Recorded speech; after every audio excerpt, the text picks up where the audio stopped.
Hijabers Community, sebuah wadah komunitas wanita muslimah yang dibentuk pada tanggal 27 November 2010 di Jakarta oleh 30 wanita berjilbab dengan latar belakang profesi dan kehidupan yang berbeda.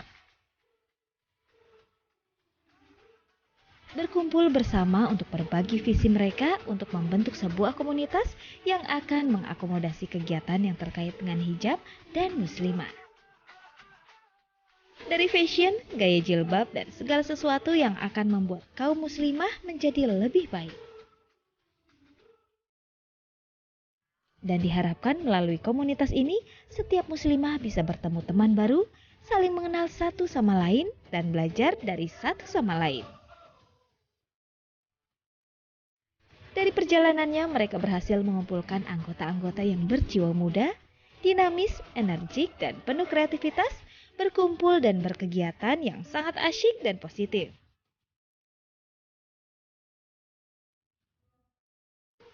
Seperti workshop, fashion class, kecantikan tata rias makeup, program charity, dan lain-lain, dan yang pasti pengajian rutin.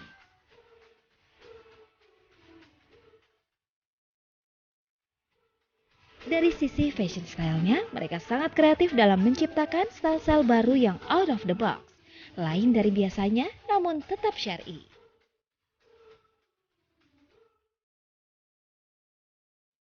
Beberapa style adaptasi perpaduan dari style fashion muslimah dari Timur Tengah. Mereka berhasil menciptakan tren fashion style ala hijabers yang uniquely modern dan stylish. Tak salah jika style berbusana ala hijaber saat ini banyak dijadikan inspirasi gaya busana muslimah Indonesia.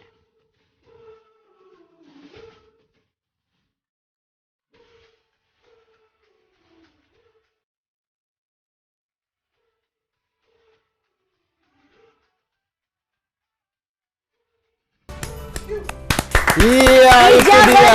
Community. Itu dia tadi ya, sudah ada sekarang di studionya Intermezzo ya Zaya. Iya. Ada ketuanya, ada PR-nya. Selamat datang, Assalamualaikum Mbak Syifa dan juga Mbak Anggi. Iya, ada Mbak Syifa dan juga Mbak Anggi. Nah, ini tadi Hijaber Community ini dari November 2010. Iya. Latar belakang berdirinya komunitas Hijaber ini apa sih sebenarnya? Jadi memang pada tahun 2010 itu teman-teman founder ya yang sekarang mungkin sudah banyak dikenalnya sebagai desainer. Teman-teman Ya. ini membuat Sebentar, Mbak. Ya, silakan. Jadi tahun 2010 itu teman-teman founder yang memang backgroundnya banyak yang sebagai desainer dan mereka itu kumpul-kumpul aja sih sebenarnya cuma kepengen untuk buat satu wadah aja di mana mungkin bisa ngaji bareng, bisa belajar Islam bareng, terus udah gitu juga mungkin bisa sharing tentang fashion, tentang jilbab, tentang macam-macam lah ya. Jadi mereka bikin satu perkumpulan supaya bisa mengikut sertakan ya teman-teman hijabers nih atau muda, muslimah muda untuk bisa masuk ke perkumpulan itu dan bisa menambah wawasan, pengetahuan dan lain sebagainya. Betul sekali. Jiwa-jiwa muda katanya. Boleh ke Mbak Anggi dulu, Mbak Anggi kan ini usianya juga masih muda begitu dari lulus kuliah. Di antara kita maksudnya. Betul, Mas betul. Sudanya, iya. Mbak Anggi join bersama Hijab Community kapan dan apa sih sebenarnya manfaatnya buat Mbak Anggi sendiri? Sebenarnya lagi tuh aku aku tuh duluan Mbak Syifa ya dibanding aku. Nah lagi tuh aku tuh 3 tahun yang lalu aku iseng-iseng karena lagi tuh aku kepengen banget punya ada kayak wawasan gitu kayak punya komunitas. Terus aku iseng buka blog HC, kebetulan lagi rekrut. Aku masukin CV aku, terus Rekrut untuk jadi komitenya, untuk pengurusnya, komite. pengurusnya. Oke, baik-baik. Terus? Kemudian Dan akhirnya aku ikutin seleksinya, alhamdulillah aku masuk dan Kak Syifa sendiri yang wawancara aku. gitu. Terus abis itu aku mulai masuk itu yang 2 tahun yang lalu masuk Hijab Day yang kedua yang itu ngurus Hijab Day itu event kita Event yang kita paling tahunan. tadi yang tadi di oke, VT-nya. baik-baik. Ya, terus abis itu kita ya udah kumpul bareng, ketemu kayak aku belum pernah sama sekali kenal sama Kak Syifa, sama teman yang lain. Jadi Iya. banyak teman aja Banyak gitu. teman ya? Heeh. Itu manfaatnya hanya banyak ngomongin- teman kah? Enggak itu. Misalnya? Jadi aku bisa belajar bareng lagi. Banyak banget, nggak hanya agama, kayak misalnya Fashion, terus ya. kayak Kak Syifa sendiri kan juga banyak banget nih, kayak dia punya clothing line Mahal. gitu-gitu. Misalnya aku mau Nanti punya aku boleh minta ya. Ininya maksudnya alamatnya. Terus.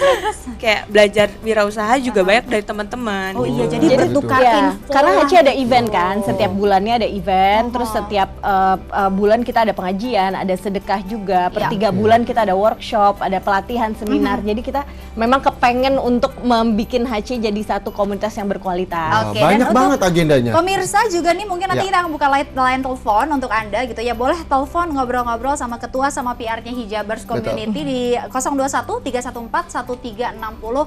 Langsung teleponnya, nanti akan ngobrol-ngobrol dengan kita. Ngomongin masalah anggota Niza. Ya. Ada berapa banyak sih anggotanya HC? Kita udah hampir 5.000 ya kalau 5.000. membernya ya. 5.000 tapi itu nggak kenal semua dong. Iya. Enggak sih, Enggak. ada di daerah juga Iya, ya. ada di daerah, nggak hanya di Jakarta aja. oke. Nuh. Kita ada di Jogja, Bandung, Pontianak, Medan, Padang. Padang, sama Banten. Wah, Wow. banyaknya. Nah ini ngomong-ngomongin hijab Niza, Iya. yang namanya wanita itu sebenarnya memang seharusnya dalam Islam memang harus menggunakan yang namanya hijab ya. Nah Iya. untuk itu ada yang lebih paham lagi mungkin bicara mengenai tampilan wanita Betul. mengenai Islam gitu ya, di dalam Islam. Betul, Nanti karena kita ini akan ada lihat yang hijabers satu ini. muda, karena ngomong masalah hijabers ini ada hijabers muda dan juga cantik yang sebentar lagi juga akan bergabung bersama kita. Ini ada Ustadz muda dan juga berprestasi. Beliau punya ciri khas unik yang kabarnya ini memikat para jemaahnya. Kira-kira siapa dia? Kita lihat profilnya. Perlombaan pidato bahasa Melayu memperebutkan Piala Perdana Menteri Malaysia tahun lalu. Menjadi dai di usia muda, menyampaikan tausiah ke halayak ramai yang dari segi usia mayoritas lebih tua bukanlah perkara mudah. Apalagi bagi Ustadz yang satu ini, Ustadz Muhammad Zulfadli. Ia adalah salah satu dari segelintir pemuda yang mampu melakukannya. Menjadi salah satu pemenang dari sebuah audisi bertaraf nasional dan sering tampil di layar kaca membuat sosok yang kental dengan logat Aceh ini semakin dikenal masyarakat. Ustadz Fadli dengan menggunakan peci berlambang rencong Aceh yang menjadi ciri khasnya ini kini berkomitmen untuk terus aktif berdakwah dan bersyiar. Dengan gaya dan logatnya yang khas, Ustadz Fadli berhasil mendapatkan tempat tersendiri di hati para jamaahnya.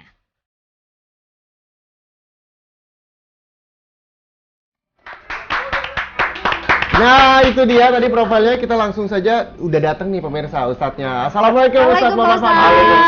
Ini dia Ustadz Muhammad Fadli ya Iya. pemirsa ya, dan ngobrolin mengenai tampilan muslimah ini gitu Pak Ustadz. Kita mau nanya-nanya soal itu sih Reza. Iya. Sebenarnya gimana sih kira-kira Pak Ustadz kalau misalnya menurut Islam dan juga untuk perempuan-perempuan muda yang lagi nonton nih Betul. sekarang sebaiknya bagaimana?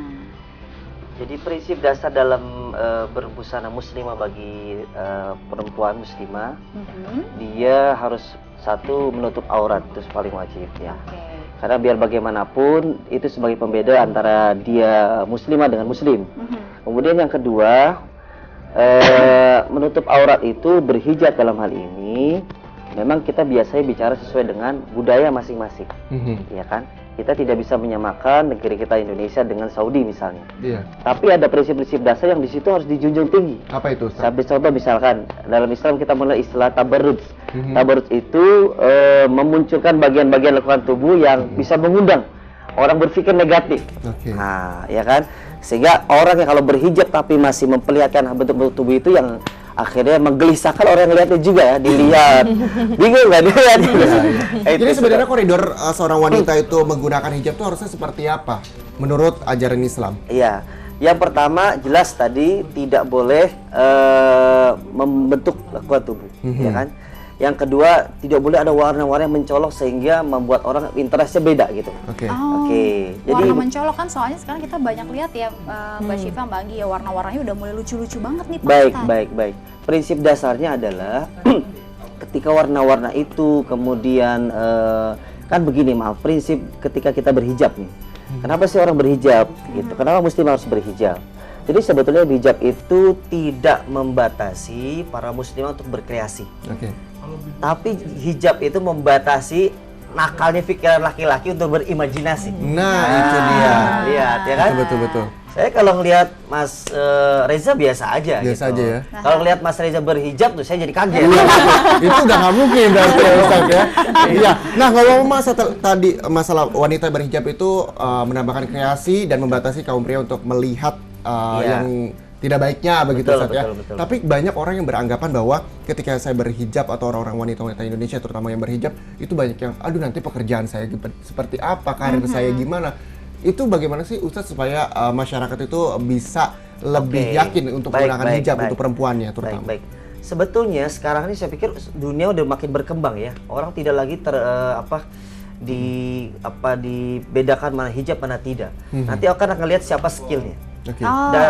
Gitu. Skill nggak bohong ya Pak Iya, Ustadz ya. Ada teman-teman kita dokter juga. Saya kebetulan bertemu dengan dokter, banyak yang berhijab. Oke. Gitu. Dan saya pikir akhirnya orang akan ngelihat siapa dia berhijab, punya keahlian, punya kemampuan, insya Allah jalur pekerjaannya pun juga ada. Jadi nggak perlu takut ya? Nggak perlu takut. Mbak gitu. Syifa, Mbak Anggi nih kira-kira berhijabnya kira-kira sudah berapa lama?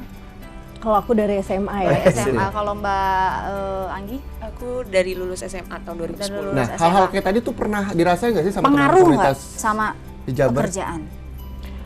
Mungkin kalau aku ya pakai ini. Enggak, Boleh, udah silakan. pakai. Oh udah pakai. Oke.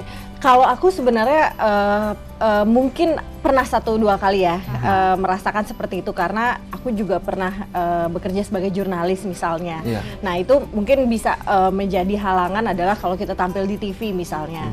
Tapi kalau sekarang sih memang benar ya kata Pak Ustadz. Jadi memang dilihat dari skillnya dan kemampuannya. Kalau memang kemampuannya itu Mumpuni. bisa stand out dan juga nggak artinya orang juga pada saatnya nanti akan melihat kok. Apalagi kita majority kan Muslim ya di Iya. Indonesia. Jadi sebenarnya harusnya jilbab itu udah nggak menjadi halangan lagi ya untuk Iya. berprofesi sebagai apapun. Sebagai sebenarnya. apapun Oke. betul sekali. Nah kalau misalnya Mbak Anggi sendiri? Kalau aku sih sebenarnya juga nggak ada sih kayak Mbak Syifa. Tapi sempat takut-takut nggak sih Mbak Anggi ketika takut pada saat pas menggunakan hijab? Pada awalnya.